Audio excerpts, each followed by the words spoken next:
where did you start with your lifting? You said you maxed out a couple times a week.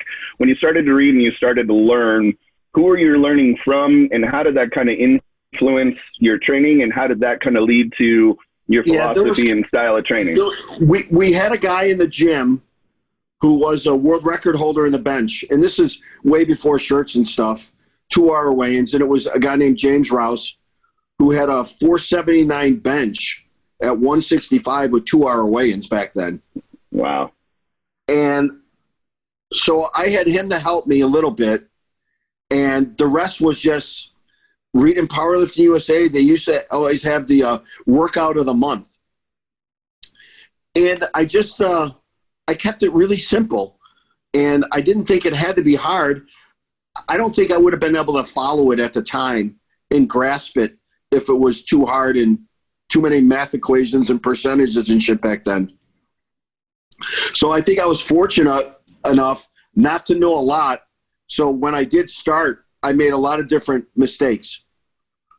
And I think that's how I honed my skills, with keeping it simple, but learning how to write down the right numbers over a long period of time to make it work without getting hurt again and again. What would you say one of your biggest mistakes that you made that kind of led to something that kind of really influenced philosophy in your training? What were things happening that I really made you say too much frequency? That's okay. When I first tore a chunk of pec off, and I was benching around 475, 480 at 181 raw. And I figured, hey, why don't I throw a third day bench in? Didn't work out that way. I was nice. Black and blue all the way down to my hand. Oof. Awful. So with those numbers that you're kind of casually throwing around that are completely ridiculous, when did you enter your first meet, and when did you kind of start to realize, hey, I'm pretty good at this, maybe this is something that I'm going to keep doing? And then, further from that, hey, I have my eyes set on some records, winning some championships and those things. How did that kind of progression take you? Well, my first meet was in 1980. I was a very, very light 165 pounder.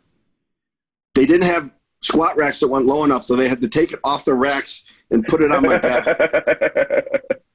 My opener was 485, and I was 16 years old. And I missed the first two and made the last one.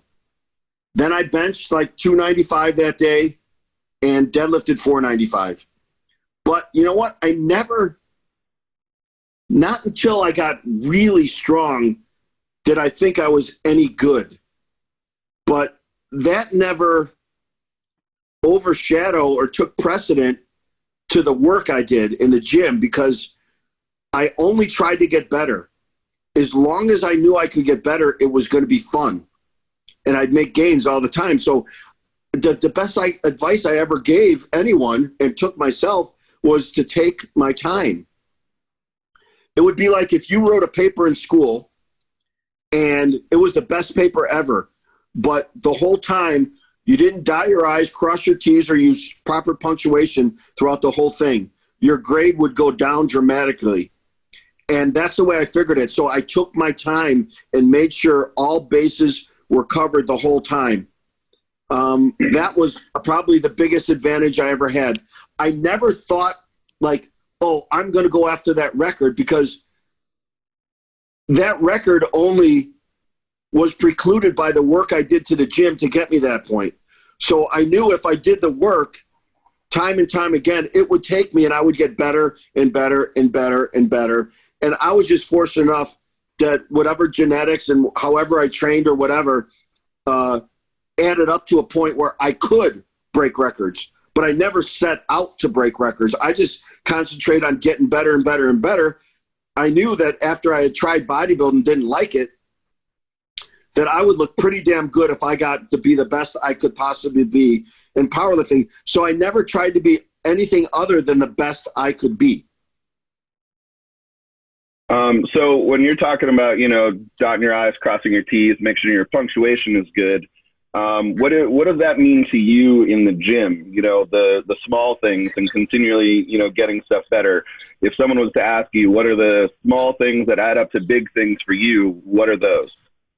The two things are technique, and if your technique is off, something will break, whether it's in your body or you just won't make the lift. And I learned that started at the very beginning, not when I took the bar off and set up with the squat.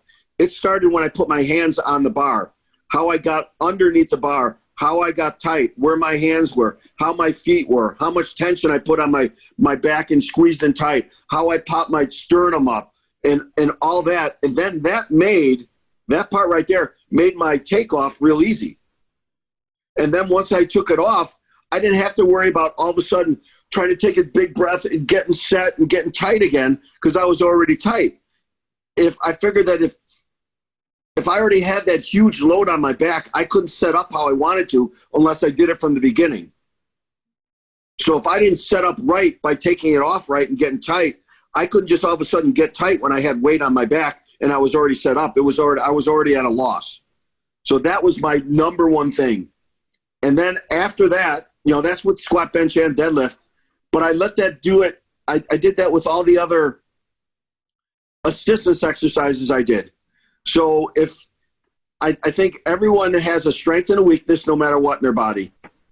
And if you let your strengths get too far ahead of your weakness and there's a bigger and bigger gap there, that's when you miss lifts or you get hurt. That's where progress ends no matter what. So my idea was in the off season, what lift could I do that would resemble that squat or that bench or that deadlift, come close enough that I was weak at that would transition over to help me. Like front squats didn't do shit for me. So I realized a high bar, closer stance, Olympic lifting squat all off season would strengthen what I need to, which was quads. I realized that doing deficit deadlifts with no belt and stiff leg deficit deadlifts with no belt would help my deadlift even more than just if I did sumo all the time. I realized that if I did heavier shoulder stuff and got my whole shoulder girdle strong and kept my feet up on the bench when doing any type of bench press, that my bench press went up a lot more when I went back to regulars. So those are the things I concentrated on time and time again. I think I was fortunate where I didn't have to think about my ego because I was already pretty good. So my object was, how can I be better every time? And the only way I could do that was getting my weak points stronger. So I let go of my ego, and I think that's the problem a lot of people do now is they don't let go of the ego and practice the stuff that they really need to get stronger.